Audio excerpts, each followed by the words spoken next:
Hi viewers, welcome to our channel. ప్రస్తుతం మనతో పాటు దాము బాలాజీ గారు, సీనియర్ జర్నలిస్ట్, వాటితో ఒకసారి మాట్లాడదాం. నమస్కారం సార్. సార్, పవన్ కళ్యాణ్ గారి సీజ్ ద షిప్ డైలాగ్ ఎంత పాపులర్ అయిందో మనందరికీ తెలిసిందే. సోషల్ మీడియాలో ఫుల్ వైరల్ అయిపోయింది.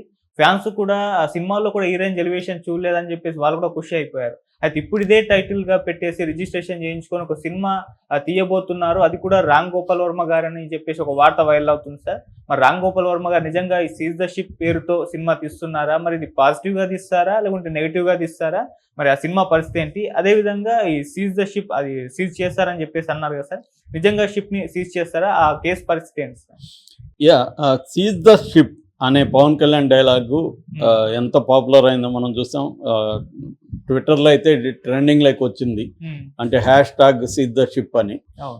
ఇంకా జనసేన వాళ్ళు కావచ్చు, పవన్ కళ్యాణ్ అభిమానులు కావచ్చు, విపరీతంగా రెచ్చిపోయారు ఆ డైలాగు. ఆయన చెప్పిన విధానం, ఆ పద్ధతి అంతా కూడా ఇది ఒక సినిమాటిక్గా ఉంది. మామూలుగానే పవన్ కళ్యాణ్ ఏది చేసినా ఒక డ్రామాటిక్గా ఉంటుంది ఆయన యాక్టివిటీ. అది ఇన్హెరెంట్గా ఆయన క్యారెక్టర్లో ఉంటుంది. సినిమాలో స్టార్ హీరో కాబట్టి ఆయన బయట కూడా అలాంటివి చేస్తాడు. దానివల్ల ఆయన పాపులర్ కూడా అయ్యాడు.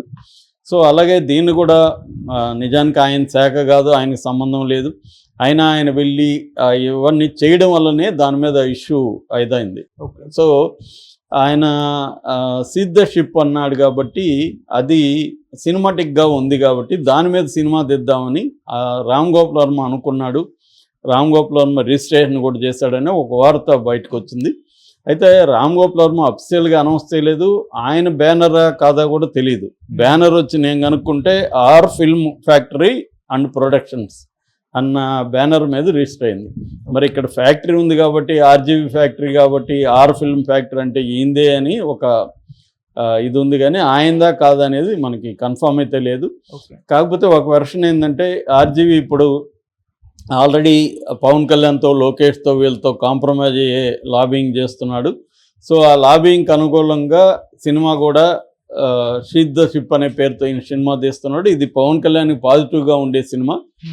దీనివల్ల వైసీపీ షాక్ తగులుతుంది అని కూడా కొంతమంది చెప్తున్నారు.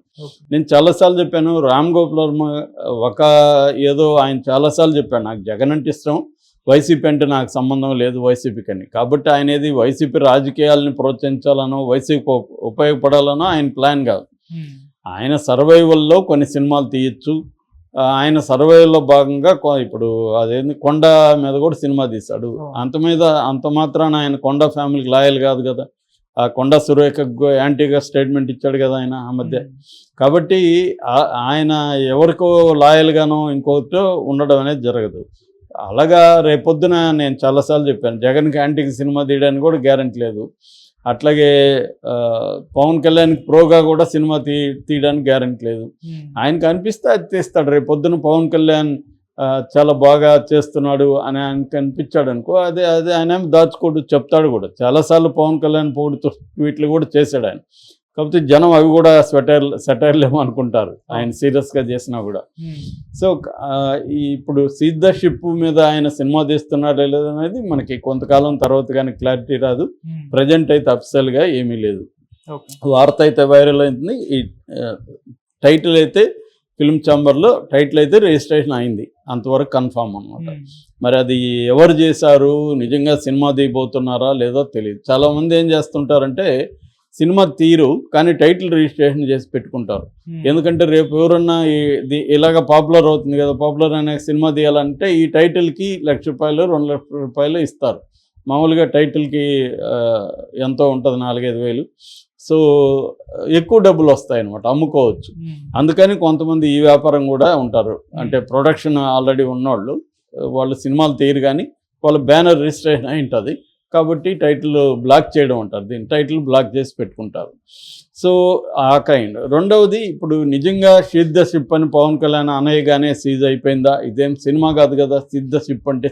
షిప్ చేయడానికి ఇది ఇంటర్నేషనల్ షిప్, ఇది అంతర్జాతీయ. ఇది పైగా సముద్రం అంటే సముద్రానికి సంబంధించి ఏదో మన పక్కన సముద్రం ఉంది కాబట్టి కంప్లీట్గా మందే రైట్స్ అని. మన దగ్గర షిప్ ఉంది కాబట్టి షీజ్ చేయండిరా, పక్కన తీయండిరా అంటే కుదరదు సినిమాలో లాగా. ఎందుకంటే ఇది అంతర్జాతీయ సముద్ర చట్టాలు కొన్ని ఉంటాయి. ముఖ్యంగా UNCLOS అంటారు, United Nations convention on the law of the sea అనే ఒక ట్రెటీ ఇది. దీన్ని law of the sea treaty అంటారు, కాన్స్టిట్యూషన్ ఫర్ ద ఓషన్ అని కూడా పిలుస్తారు. ఇది 1982లో వచ్చింది. 1994 నుంచి ఇది అమల్లో ఉంది. దీంట్లో దాదాపు 170 దేశాలు దీంట్లో సైన్ చేశాయి అనమాట. అందులో ఇండియా కూడా ఉంది. సో ఆ ఒప్పందాలు దాంట్లో ఉన్న దీన్ని బట్టి రూల్స్ని బట్టే షిప్ సీజ్ అనేది ఉంటుంది తప్ప ఈయన డిప్యూటీ సీఎం కాబట్టి సీజ్ ద షిప్ అంటే పోయి సీజ్ చేసేదానికి ఎవరు సీజ్ చేయాలి? కస్టమ్స్ వాళ్ళు చేయాలి, లేదా కోస్ట్ గార్డ్స్ వీళ్ళు చేయాలి.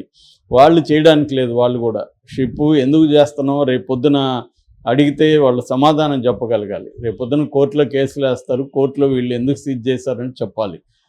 ఎందుకు చేయాలంటే ఎప్పుడైనా కూడా ఆ షిప్లో ఏమన్నా స్మగుల్డ్ గూడ్స్ ఉంటే అది కూడా ఒక కంపెనీది ఉంటే చేయడానికి లేదని చెప్తున్నారు. అంటే మొత్తమే ఎందుకంటే ఒక షిప్లో అనేక మంది తమ సరుకుల్ని పంపిస్తారు. ఇప్పుడు మనం బస్సులో ఉంది, బస్సులో నేను ఒక స్మగుల్డ్ సరుకు సూట్ కేసు పెట్టాను. బస్సు కంపెనీని అంతా బ్యాన్ చేయరు కదా, నన్ను మాత్రమే అరెస్ట్ చేస్తారు. బస్సుని ఎందుకు చేస్తారు? బస్సు వాళ్ళకి ఏం సంబంధం? సో అలాగా ఇది కూడా ఏంటంటే ఒక బియ్యం, అది కూడా 640 టన్నుల పీడిఎస్ బియ్యం. మిగతా బియ్యం అంతా స్మగుల్డ్ అని చెప్పడానికి లేదు. మిగతా బియ్యంకంతా నో అబ్జెక్షన్ సర్టిఫికేట్లు, ఎన్ఓసీలు అన్నీ ఉన్నాయని చెప్తున్నారు. ఈ 647 అది కూడా షిప్కి సంబంధమే లేదు. షిప్పులో డాక్యుమెంట్స్ చూస్తారు, డాక్యుమెంట్స్ ప్రకారం బియ్యం ఉంది కాబట్టి వాళ్ళకి ఈ బియ్యం నువ్వు ఎక్కడ కొన్నావా లేకపోతే కొట్టుకొచ్చావా వాడికి సంబంధం లేదు. షిప్పులో అన్ని డాక్యుమెంట్స్ ఉన్నాయా, క్లియరెన్స్కి ఉన్నాయంటే ఉన్నాయి. కాబట్టి షిప్కి ఏం సంబంధం? షిప్ వాడు ఏమన్నా స్మగుల్ చేస్తుంటే అప్పుడు షిప్ ఓనరు షిప్ వాళ్ళు చేస్తుంటే అప్పుడు నువ్వు మాట్లాడచ్చు. అప్పుడు కూడా పద్ధతులు ఉంటాయి.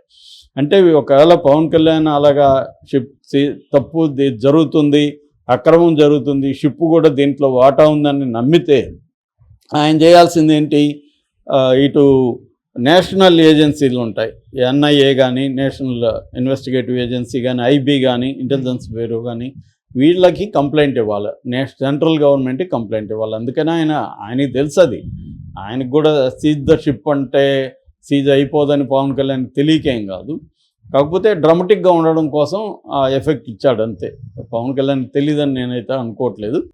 సో అందుకని రేపు కోర్టు దీంట్లో ఇది ఉంటుంది, కస్టమ్స్ ఇన్వాల్వ్ అవుతాయి, కోస్ట్ గార్డ్స్ ఇన్వాల్వ్ అవుతారు, సెంట్రల్ గవర్నమెంట్ ఇన్వాల్వ్ అవుతుంది. ఇవన్నీ అయితేనే అది అవుతుంది. సో అందుకని ఇప్పుడు ఏంటంటే షిప్ అయితే సీజ్ కాలేదని నిన్ననే principal customs commissioner N Sridhar ప్రకటించాడు. ఆయన చెప్పాడు కూడా, ఒక్క సరుకు స్మగుల్డ్ సరుకు ఉన్నంత మాత్రం షిప్ని సీజ్ చేయడానికి లేదు. అట్లాగే బియ్యం కూడా స్మగుల్డ్ సరుకు కాదు, దానికి గూడ్స్ కిందకి రాదనేది కూడా వాదన వినిపిస్తుంది. అందుకనే చంద్రబాబు ప్రభుత్వం దీని మీద ఒక 6 మందితో కూడిన ఒక సిట్టు వేసింది. వినీత్ బ్రిజ్లాల్ ఆధ్వర్యంలో ఐపీఎస్ ఆఫీసర్. అందులో ఒక సిఐడి ఎస్పీ ఉమామహేశ్వరరావు ఉంటున్నాడు. దాంతోపాటు డిఎస్పీలు 4 ఉంటారు, అశోక్ వర్ధన్ రెడ్డి, గోవిందరావు, బాలసుందర్రావు, రత్తయ్య. అయితే ఇక్కడ కూడా మళ్ళీ ఈనాడులో ఒక కథనం వచ్చింది. ఇందులో 2 డిఎస్పీలు వైసీపీకి అనుకూలంగా ఉన్నవాళ్ళు, వీళ్ళని ఎందుకు వేశారని కూడా ఒక ఇది వచ్చింది. ఎందుకంటే ఈ స్మగుల్డ్ గూడ్స్ వెనక, బియ్యం వెనక వైసీపీలో ఉన్నారనేది కదా వాదన. రెండోది ఏంటి, డీప్ వాటర్ పోర్ట్ వేరు, యాంకరేజ్ పోర్ట్ వేరు. ఇక్కడ యాంకరేజ్ పోర్ట్లో జరిగింది.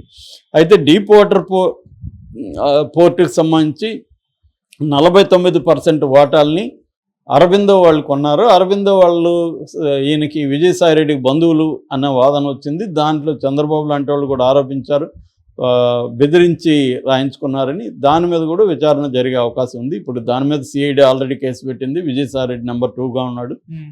అది కూడా జరుగుతుంది. అయితే ఇప్పుడు ఈ సిట్టు ఆల్రెడీ 13 ఎఫ్ఐఆర్స్ కాకినాడ బియ్యానికి సంబంధించి ఉంది. 5 ఏళ్లలో దాదాపు 5,000 కోట్ల రూపాయలు విలువ చేసే 13 లక్షల టన్నుల బియ్యం స్మగుల్డ్ అనేది చెప్తున్నారు. ఈ 13 ఎఫ్ఐఆర్ని సిట్ పరిశీలిస్తుంది. దీంట్లో ఉన్న స్టేక్ హోల్డర్స్ అందరిని కలుస్తుంది. 15 రోజులకు ఒకసారి నివేదిక అనేది ప్రభుత్వానికి సమర్పిస్తుంది. ఈ నివేదిక వెళ్ళినాక ఆంధ్రప్రదేశ్ ప్రభుత్వం షిప్ మీద ఏమన్నా చర్యలు తీసుకోవాలనుకుంటే సెంట్రల్ గవర్నమెంట్కి నివేదిక పంపిస్తుంది. షిప్ వాళ్ళ పాత్ర కూడా ఉంది. ఆ షిప్ మీద కూడా మీరు తీసుకోండి అని. ఎందుకంటే ఇది అంతర్జాతీయ షిప్, పనామా వాళ్ళది స్టెల్లా అనేది అంతర్జాతీయ వాటర్స్లో అది పర్మిషన్ ఉంటుంది. దానికి ఏ వాటర్లోనూ వెళ్ళడానికి పర్మిషన్ ఉంటేనే ఆ రూట్లో వెళ్తారు.